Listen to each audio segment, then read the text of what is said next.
ओम गणपति नमः। दोस्तों, इस वीडियो में हम बड़ा एक इंटरेस्टिंग टॉपिक कवर करने जा रहे हैं। वो है कि 10th और 12th के बाद कौन सा एजुकेशन स्ट्रीम चुना जाए जिसमें बच्चे की इंक्लिनेशन हो और जो उसको आगे जाके उसके कैरियर में उसकी हेल्प करे। ये एक बड़ा मुश्किल क्वेश्चन है। हर पेरेंट जब उसका बच्चा 10th में है या 12th में है, वो एक जॉम्बी की तरह घूमता रहता है। वो देखता रहता है कि बच्चे को कौन सा सब्जेक्ट लेके दूं, आर्ट्स, साइंस, मेडिकल। ये एक बड़ा डिसीजन डिलेमा रहता है, जो कि चाहे पेरेंट्स अनपढ़ हों, पढ़े लिखे हों, हर पेरेंट्स को एक बड़ा कन्फ्यूजन देता है। तो हम एस्ट्रोलॉजी के थ्रू कोशिश करेंगे जानने की कि क्या ऐसे कॉम्बिनेशंस हैं। जिन लोगों का थोड़ा एस्ट्रोलॉजी में इंटरेस्ट है या जिनको चार्ट देखना आता है, वो भी इस वीडियो के बाद वो समझ सकेंगे कि आपके बच्चे का इंटरेस्ट किस चीज़ में है। वो आपकी मर्जी है आप कौन सा सब्जेक्ट लेके देते हैं, या बच्चा पीयर प्रेशर में, या आप लोग अपने पीयर प्रेशर में बच्चे को कौन सा सब्जेक्ट लेके देते हो। हर पेरेंट सोचता है कि मैं अपने बच्चे को एम्स से मेडिकल कराऊं, आईआईटी से इंजीनियरिंग कराऊं और ये करा दूं, मगर ज़रूरी नहीं है कि बच्चे का इंटरेस्ट उस सब्जेक्ट में हो। एस्ट्रोलॉजिकली कौन से ऐसे कॉम्बिनेशंस हैं, इसमें मैं कोशिश करूंगा कि कुछ बेसिक कवर करूं एजुकेशन के हाउसेस के बारे में, और उसके बाद इस वीडियो के एंड तक कोई भी पेरेंट ये जान सके अपने बच्चे का चार्ट देखकर कि आपके बच्चे का मेंटल इंक्लिनेशन किस सब्जेक्ट पे है। दोस्तों, अगर आपको ये वीडियो पसंद आए तो चैनल को सब्सक्राइब करना और अपने दोस्तों में शेयर करना, लाइक करना। अगर आपके कोई कमेंट या क्वेरी है, आप ईमेल या कमेंट सेक्शन में आप डाल सकते हैं। बेस्ड ऑन टाइम कोशिश होगी कि आपके सभी कमेंट्स एंड क्वेरी का जवाब दिया जा सके। तो चलो सबसे पहले देखते हैं कि चार्ट के अंदर कौन से हाउसेस इंपॉर्टेंट रहते हैं एजुकेशन के लिए। फिर उसके बाद हम कवर करेंगे कि कौन से प्लैनेट्स आपके बच्चे को टेक्निकल बेंट ऑफ माइंड देते हैं, और कौन से जो प्लैनेट्स हैं वो इंस्टिगेट करते हैं कि he should go for the non technical field. कौन से टेक्निकल फील्ड्स हैं और कौन से नॉन टेक्निकल फील्ड हैं। सो आपको अपने बच्चे का चार्ट देख के निकालिए, उसको देखिए, और सबसे पहले आपको ये पता होना चाहिए फर्स्ट हाउस जो लगन है उसके अंदर स्ट्रेंथ होनी चाहिए। लगन मीन्स आदमी का सेल्फ, उसका माइंड, उसकी पर्सनैलिटी, उसकी सोच। सो सबसे पहले जो नेटिव है वो स्ट्रांग होना चाहिए फिजिकली, मेंटली। उसके बाद हम सब्जेक्ट देखते हैं। सो दोस्तों, सेकंड हाउस जो होता है वो होता है हमारा फैमिली, कुटुंब, लर्निंग का। सो अब इस वीडियो में मैं सिर्फ जो सब points related to education cover करूँगा। सो सेकंड हाउस के अंदर बच्चे की प्राइमरी एजुकेशन देखी जाती है। प्राइमरी आप समझे 5th तक जो एजुकेशन है वो आपके सेकंड हाउस में कवर होगी। बच्चे की स्पीच उसमें कवर होती है। उसके बाद आपने देखना है उसका 4th हाउस। 4th हाउस उसका एजुकेशन होता है 12th तक, इसको कंसिडर करते हैं। ये आपके घर का एनवायरनमेंट भी है। तो कई बार बच्चे का मन पढ़ने में नहीं लगता, तो देखना पड़ता है कि 4th हाउस के अंदर कौन से प्लैनेट्स बच्चे को अफेक्ट कर रहे हैं। हम बोलेंगे बच्चा नहीं पढ़ रहा है, हो सकता है कि 4th हाउस के अंदर कोई प्लैनेट जैसे सैटर्न है, राहु है, केतु है, वो बैठे हों, और मार्स है उसके अंदर।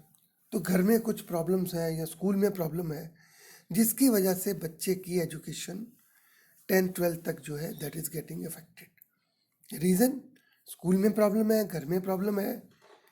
तो उस केस के अंदर आपको उस प्रॉब्लम को ठीक करना है, ना कि बच्चे को 24 घंटे डांटना है। सो फोर्थ हाउस उस बच्चे की जो एजुकेशन है वो 10th से 12th तक की एजुकेशन, बेसिकली 5th से 12th तक की एजुकेशन है। हम कभी कैरियर के इसकी स्ट्रीम डिसाइड करेंगे तो हम इसको 10th लेंगे, जहाँ पे हम सब्जेक्ट चेंज करते हैं, अदरवाइज हम 12th लेंगे। सो हमारा 5th हाउस जो होता है वो होता है हमारी ग्रेजुएशन लेवल स्टडी का। ये 5th हाउस हमें देता है हम कौन से सब्जेक्ट्स की तरफ इंक्लाइंड रहेंगे, कौन से ऐसे सब्जेक्ट्स हैं जो आपको अट्रैक्ट करते हैं, जिसमें आपका दिमाग चलेगा। अभी क्या सब्जेक्ट लेते हैं वो that is a separate issue. तो अब उसके बाद जो आपका 9th हाउस है that is for your post graduation studies, higher education. और अगर आप रिसर्च में जाते हैं तो 8th हाउस के उसके लिए PhD देखनी पड़ती है। सो 8th house is for the PhD। तो दोस्तों अगर तो आपके 4th हाउस के अंदर कोई प्रॉब्लम नहीं है तो आपकी एजुकेशन 10th-12th तक बड़ी अच्छी चलेगी। 5th हाउस में प्रॉब्लम नहीं है, 5th हाउस अच्छा है तो आप ग्रेजुएशन बढ़िया करेंगे। अगर 9th हाउस बढ़िया है तो आप पोस्ट ग्रेजुएशन में अच्छा कर लेंगे।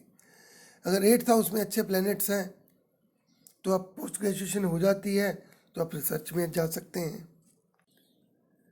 तो दोस्तों ये तो हो गया बेसिक्स हमारे कौन से हाउसेस हैं।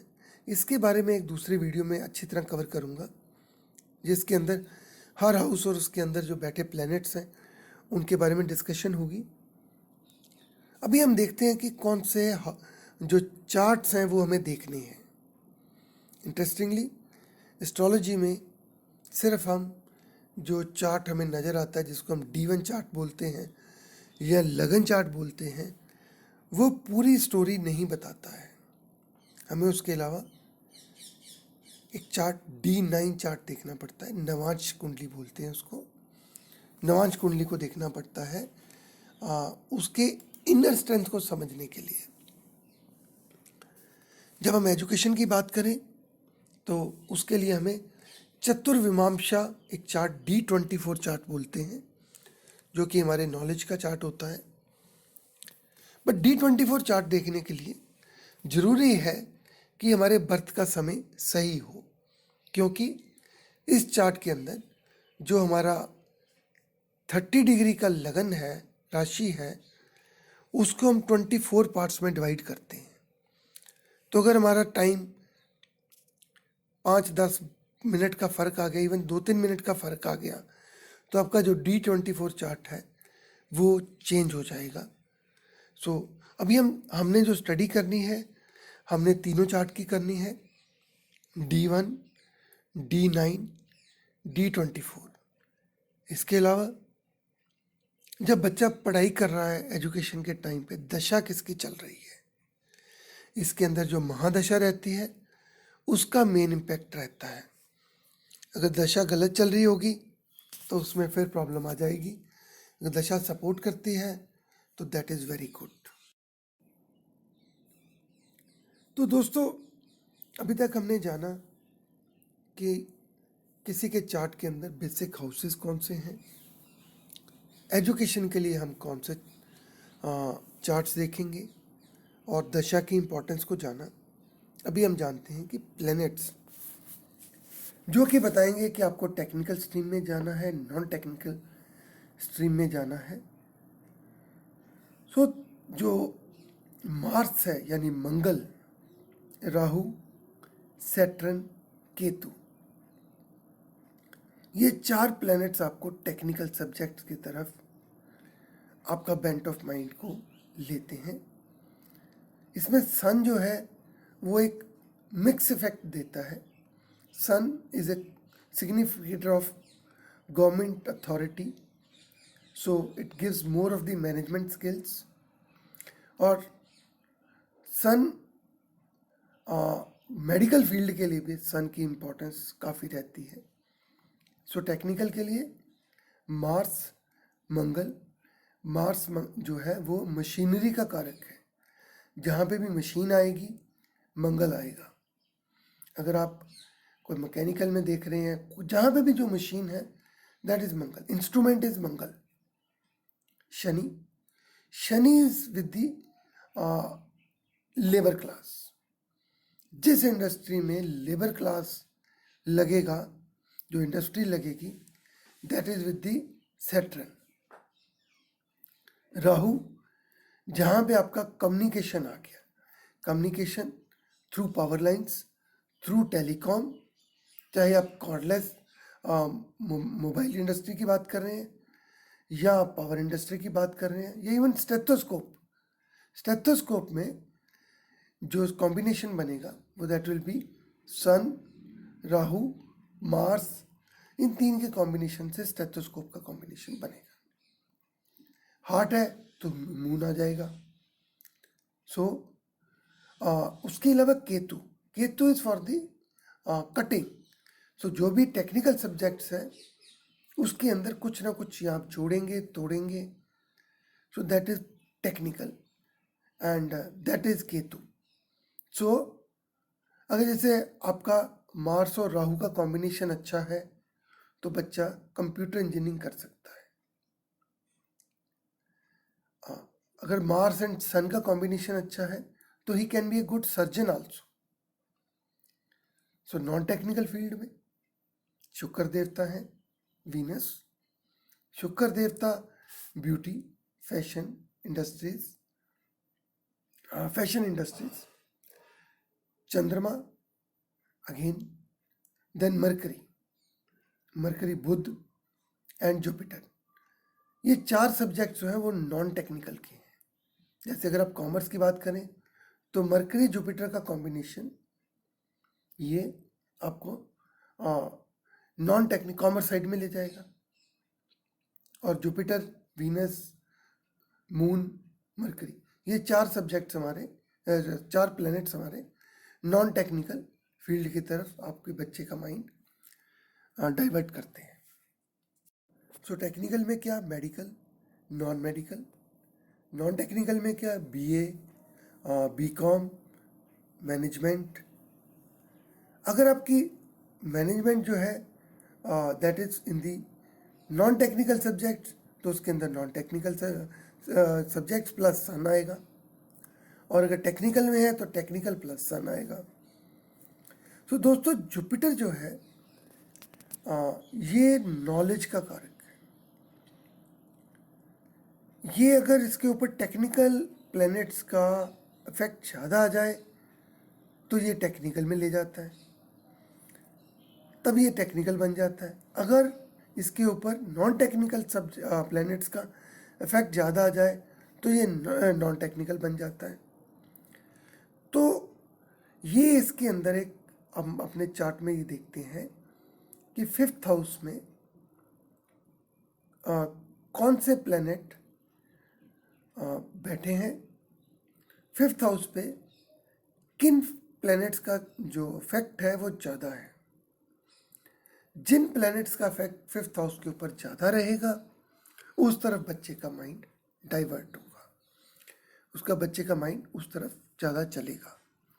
अगर हम अपने पीयर प्रेशर में कि मेरे दोस्त के बच्चे ने आईआईटी से इंजीनियरिंग की है, एम्स से मेडिकल की है, या सेंट स्टीफन से नॉन टेक्निकल कोर्स किया है, उस तरफ मैं उसको ज़बरदस्ती ले जाने की कोशिश करूँगा विदाउट प्लैनेटरी सपोर्ट, तो हो सकता है कि बच्चे को बीच में एजुकेशन चेंज करनी पड़े, या वो उसका दिमाग उस सब्जेक्ट में चल ही ना पाए, और आप बाद में उस बच्चे को बोलते रहें कि तुमने गलत डिसीजन लिया है और तुम पढ़ नहीं रहे, तुम्हारी कंपनी खराब हो गई है। अगर बच्चे को क्लास में कुछ समझ नहीं आएगा, इंटरेस्ट नहीं लेगा, तो उसकी जो कंपनी है वो ऑटोमेटिक उन लोगों में जाएगी जो कि पढ़ाई में इंटरेस्टेड नहीं है, और वो अपना फोकस शिफ्ट कर देंगे।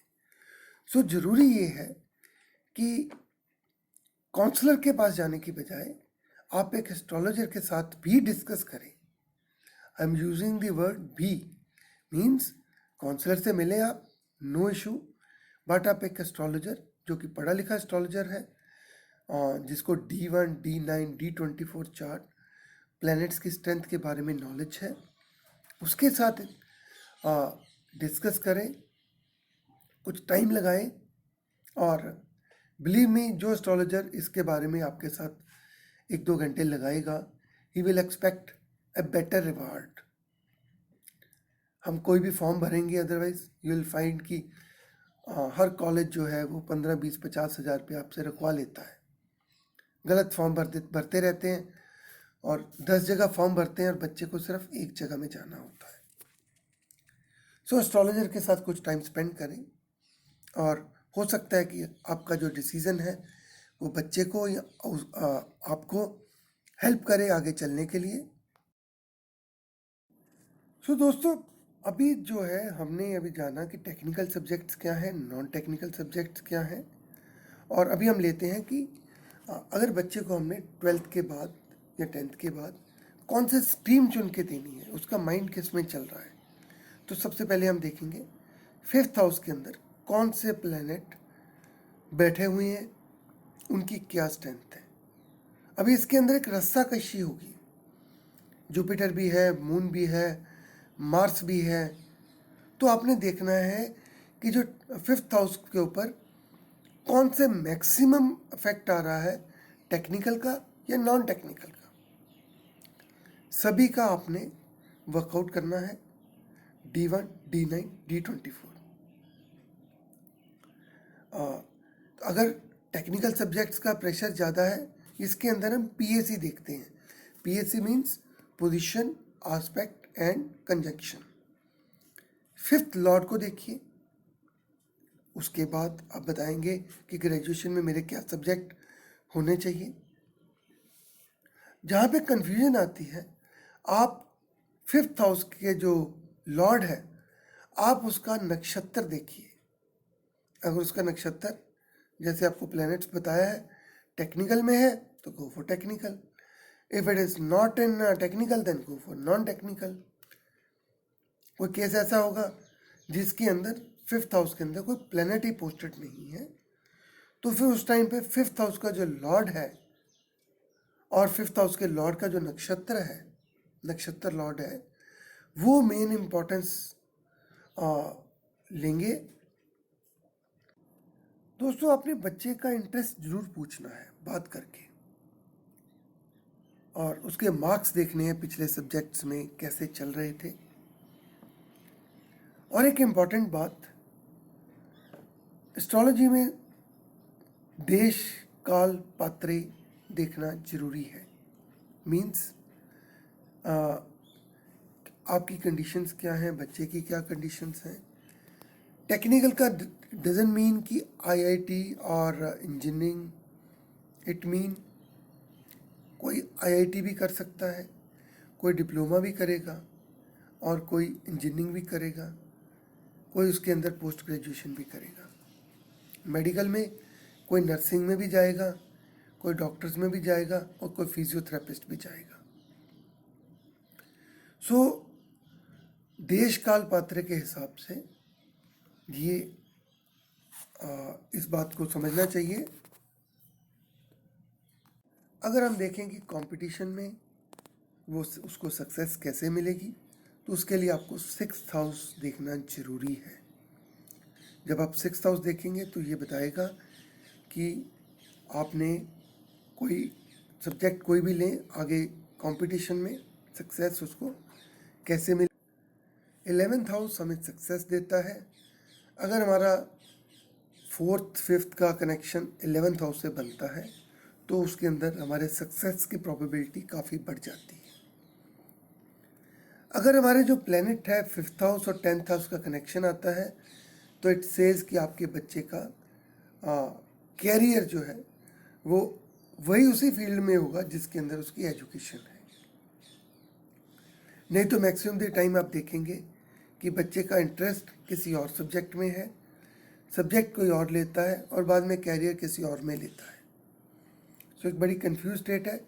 सारी हमारी एफर्ट्स डिफरेंट डायरेक्शन में डाइवर्सिफाई होती हैं, सो रिजल्ट खराब। गलती जिसकी भी है, नुकसान बच्चे का।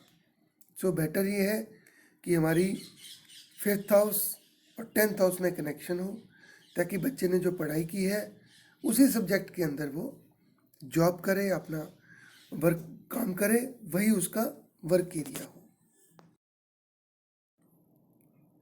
दोस्तों, ये जो कंप्लीट स्टडी है, it has to be done on your D1, D9, D24 chart. Believe me, किसी भी एस्ट्रोलॉजर के पास इतना टाइम नहीं मिलेगा। सो बेटर ये है आप खुद ट्राई करें, समझने की कोशिश करें। काफ़ी सिंपल है। अपना किसी भी सॉफ्टवेयर में आप टाइम डाल के आप चार्ट बना सकते हैं, D1, D9 and D24। And उसके बाद आप देख लें, बच्चे से बात करते हैं, आपको पता है कि आपके बच्चा कौन से सब्जेक्ट्स में ही इज़ फीलिंग कम और शी इज़ फीलिंग कंफर्टेबल। सो एक मेजर डिसीजन होता है 10th-12th के बाद बच्चे के सब्जेक्ट्स का सिलेक्शन करना। Wrong selection means there is no return. So take your time. आपकी कोई क्वेरी है, आप ईमेल या कमेंट सेक्शन में डाल सकते हैं। कोशिश होगी टाइम अवेलेबिलिटी के बेस पे कि उसका जवाब दिया जा सके। ये हमारी एक फ्री सर्विस है, as a community service. I don't charge anything for this, so feel free. Have single query, don't keep asking queries after queries, because I don't have so much time. All the best for you and your children, and have a good day. Om Ganpati Namah.